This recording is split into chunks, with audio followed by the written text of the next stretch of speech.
Hello people, today good old Joe got a new saw. Broke down and went the Chinese route. This is the Hercules Harbor Freight brand, Hercules 12 amps. It's got a 12 amp motor. Something else I noticed on here that I did not see when I was in a store, it was a $99 special. Looks like it's got a rafter hook or something like that, ladder hook maybe.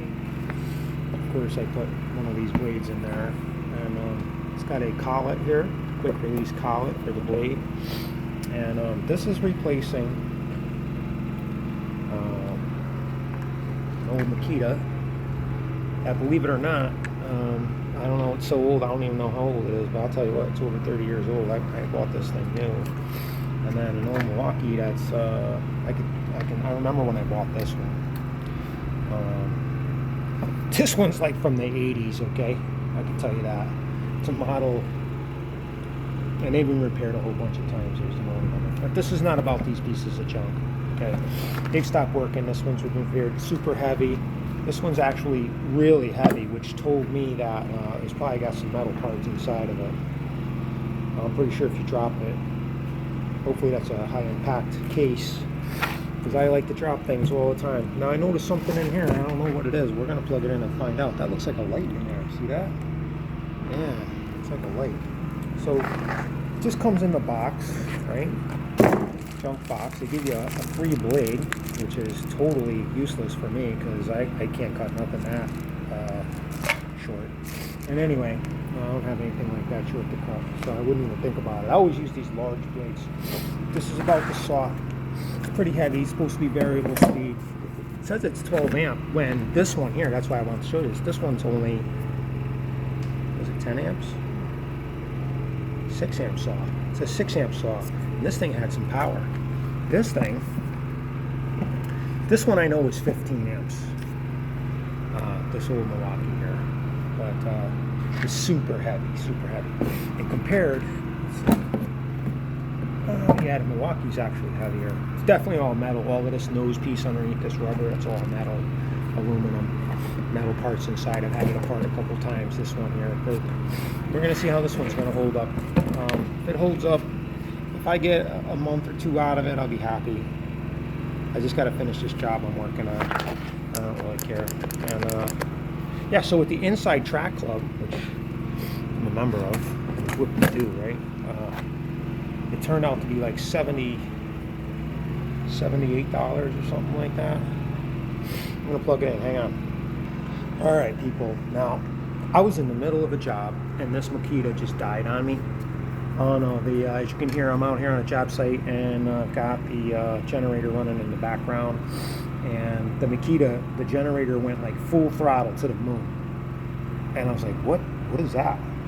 I pulled the cord out of the extension that was up on the ladder, and the Makita, the throttle went down on the generator, so the cord got real hot, and as you can see, yeah, it's been repaired. This thing, listen man, this thing's so old, I don't even care. But this one here, is that light up? Yeah, look at that. That's a light in there.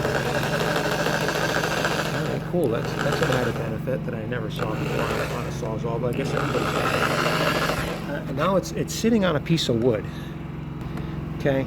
And you can hear the gears inside. I'm just touching the trigger. Right? So it's obviously got like a first D10. Let it get warmed up for a minute. This thing's never been out of the box.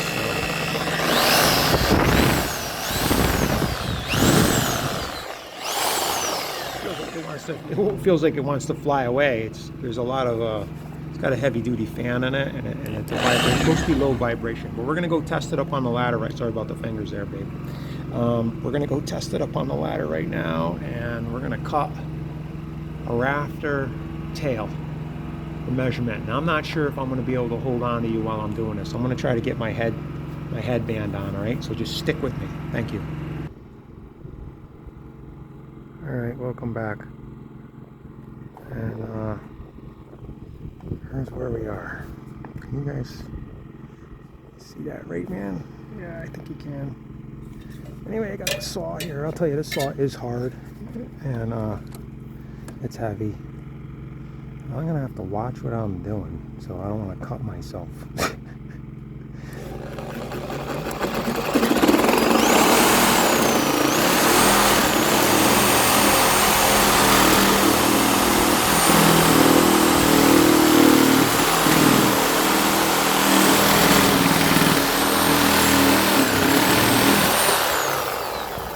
So there already was a back slice in this because I used a circular saw on this side of it and it didn't go all the way through.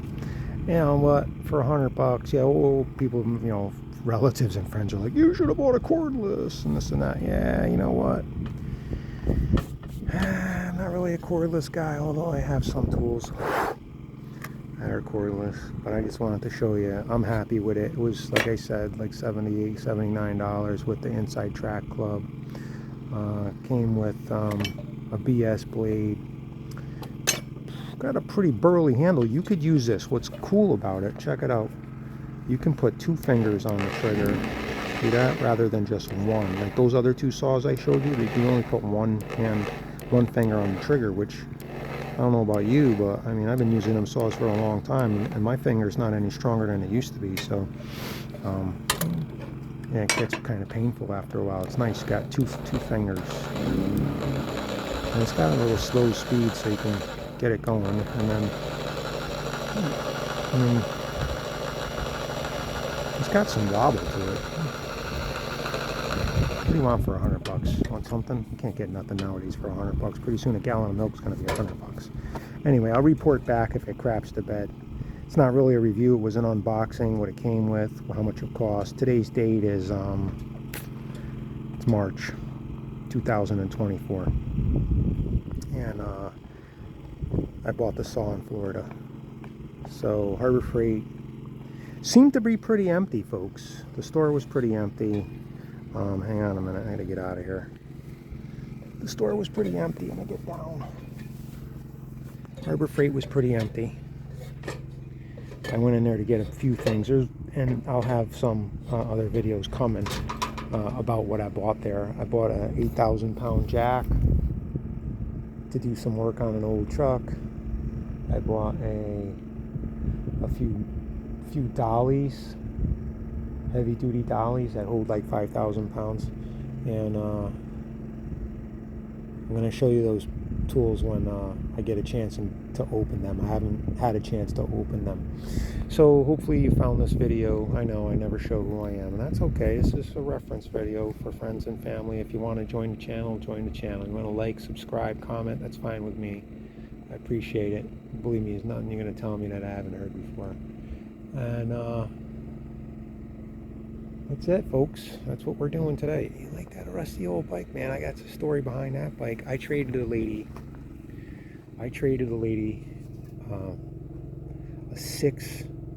a full 6-gallon can of gasoline. So like she got the 6-gallon can, and she got full 6 gallons of gasoline. I had to get somewhere. It was in the middle of the hurricane, just passed. There was total destruction, devastation, looting everywhere here in South Florida.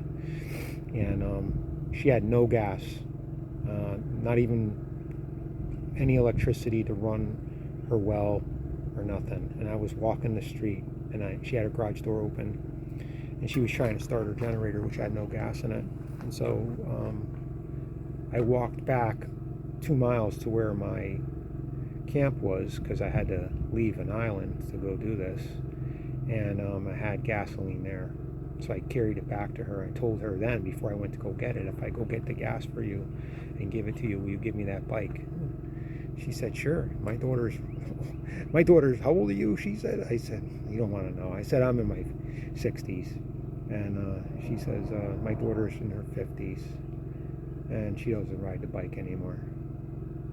So she gave me the bike for 6 gallons of gas, and at the time gasoline was like $4 or $5 a gallon. Pretty sure it was close to that. They were ripping everybody off. Gas stations. Shame on you. Shame on you.